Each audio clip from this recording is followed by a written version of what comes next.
Deus lhe abençoe nesta nossa jornada no dia de hoje a respeito do livro de Abacuque. O profeta, denominado de profeta menor por estar neste grupo de pequenos livros proféticos, mas que de menor não tem nada quando olhamos seu conteúdo e o poder de sua mensagem. Para contextualizar um pouco a história de Abacuque, é importante compreendermos aonde ele estava inserido, qual o seu contexto, e temos poucas informações a respeito do profeta Abacuque, mas as informações são relevantes no sentido de compreender o mundo em que Abacuque vivia. Abacuque era um profeta em Judá, já num Israel dividido, após a cisão entre Judá, o reino do sul, e Israel, o reino do norte. E Abacuque, então, profetiza durante o período de Jeoaquim, rei de Judá. Muito provavelmente, seu ministério se desenhou entre os anos de 609 a 605 a.C. Vemos que Abacuque, então, viveu o chamado fim do período de dominação assírio e início do período de dominação babilônica sobre Judá.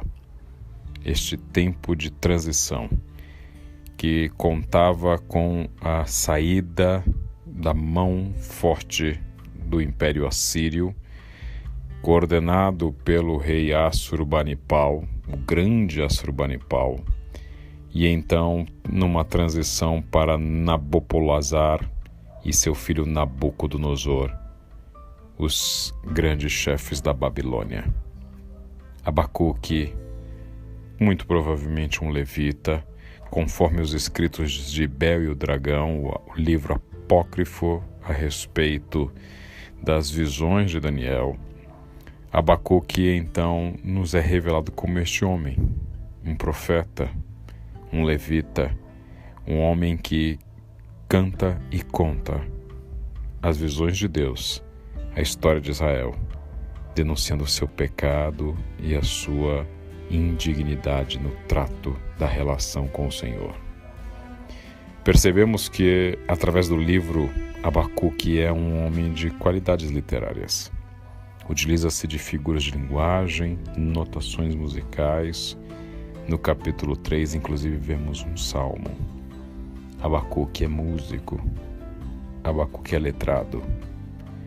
E Abacuque nos traz, nestes 3 pequenos capítulos, um questionamento a respeito de algo tão atual, algo que ainda nos deparamos nos dias de hoje: o porquê do mal, o porquê do sofrimento e como isso combina com a soberania divina. Além disso, Abacuque traz algumas discussões a respeito de padrões éticos, a respeito de respeito a esses conceitos de justiça, de dignidade, de moral, da ética como um todo. No capítulo 1, Abacuque nos fala a respeito de uma dúvida que perseguiu seu coração e que vemos, inclusive, em um dos salmos de Davi, esse mesmo questionamento: até quando, Senhor? Essa grande pergunta ressoa no coração dos homens e mulheres mais justos. Até quando? Inclusive, neste capítulo, Abacuque se chega a questionar: Senhor, há violência por toda parte, mas Tu não vens salvar. No capítulo 1, em seu versículo 4, inclusive, Abacuque chega a dizer: a lei está amortecida e não se faz justiça nos tribunais. Os perversos são mais numerosos que os justos, e com isso a justiça é corrompida. Este questionamento, tantas e tantas vezes em nossos lábios e corações a respeito da efetividade da justiça, encontra em um dos discursos de Rui Barbosa no Senado algo que completa esse entendimento de Abacuque. Certa vez Rui Barbosa disse: de tanto ver triunfar as nulidades, de tanto ver prosperar a desonra, de tanto ver crescer a injustiça, de tanto ver agigantarem-se os poderes nas mãos dos maus. O homem chega a desanimar-se da virtude, a rir-se da honra e a ter vergonha de ser honesto. Este era o mundo de Abacuque. Este era o mundo do profeta. E seu questionamento a Deus é como um Deus soberano permite que o mundo seja tão injusto. Deus lhe dá num primeiro momento uma resposta surpreendente. Deus deixa claro a Abacuque que fará justiça. Deus deixa claro que trará juízo, sentencia e condena o povo de Israel. No entanto, para a surpresa de Abacuque, Deus decide fazê-lo através de um povo injusto, de um povo cruel como os babilônios. Então, Abacuque inicia ainda no capítulo 1 a sua segunda queixa. Ficarás calado, Senhor, enquanto os perversos engolem os que são mais justos do que eles? E esse questionamento invade o capítulo 2, aonde Deus, através de cânticos, nos traz a segunda resposta.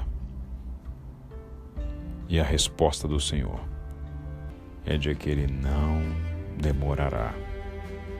Inclusive, Ele diz: se parecer que demora a vir, espere com paciência, pois certamente acontecerá, não se atrasará.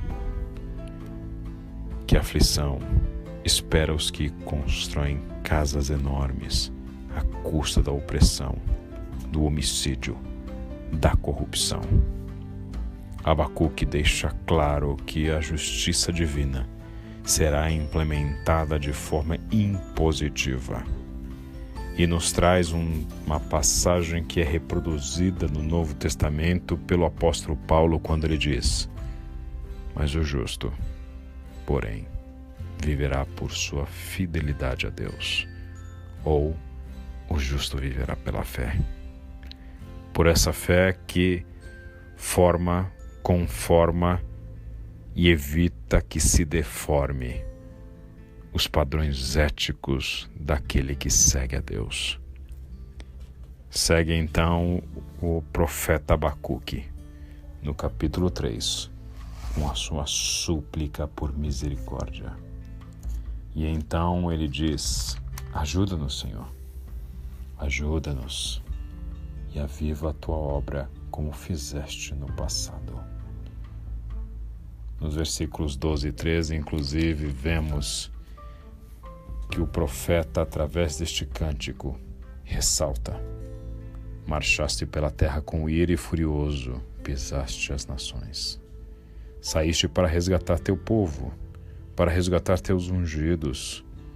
Esmagaste a cabeça dos perversos e os descobriste até os ossos. E então, encerra o capítulo 3, numa epopeia com o ápice do que seria este capítulo 3, numa passagem tão conhecida por nós, quando o profeta então ressalta: ainda que a figueira não floresça e não haja fruto na vide, ainda que a colheita de azeitonas não dê nada e os campos fiquem vazios e improdutivos, ainda que não hajam vacas nos currais, ainda assim eu me alegrarei no Senhor e exultarei no Deus da minha salvação, porque o Senhor soberano é a minha força. Ele torna meus pés firmes como os da corça, para que eu possa andar em lugares altos. De forma linda, poética e poderosa, encerra o profeta a sua sequência de profecias. Quando lemos estas passagens do capítulo 1 a 3, do sucinto, mas poderoso livro de Abacuque. Devemos perceber que uma das grandes lições, dentre tantas, é que Abacuque tem liberdade em fazer sinceros questionamentos a Deus. E este é um estímulo que o profeta nos deixa como legado. Devemos ter liberdade e ousadia de fazer sinceros questionamentos a Deus, sem deixar que esta dúvida corroa o nosso coração, invada o nosso relacionamento com Deus e mine as bases desta relação de confiança que deve haver entre Deus, o Senhor, e seus servos, que devem nele confiar integralmente. Um dos principais questionamentos de Abacuque neste livro é o porquê do mal e do sofrimento. E através dos séculos fazemos o mesmo questionamento a Deus. Por que tanta dor? Por que tanto sofrimento? Por que vemos se multiplicar a iniquidade em nossas sociedades e vemos pessoas que não merecem o mal à primeira vista receber a paga de seu trabalho com tanto sofrimento? Inclusive me lembro do texto do livro de um rabino em que o seu título dizia: porque coisas ruins acontecem a pessoas boas. O profeta deixa claro, e esta é uma lição que eu gostaria de levar ao teu coração. Precisamos estar com o coração e os ouvidos abertos a um julgamento sincero sobre nossos atos, não somente individuais, mas coletivos. A um julgamento sincero sobre nossos equívocos, não somente enquanto pessoas isoladamente, mas enquanto sociedade. Nos questionamos por que perdemos tantas pessoas mortas através de doenças. E ao mesmo tempo, no ano de 2020 e 2021, batemos todos os recordes em gastos militares, chegando, segundo alguns estudos, a um montante de 1,7 trilhão de dólares. Nos questionamos quando vemos um tsunami a assolar um determinado país, ou até mesmo aqui no Brasil, desabamentos que fazem toneladas de terra soterrarem pessoas, crianças, famílias, em favelas, em comunidades, em casas construídas em regiões de risco.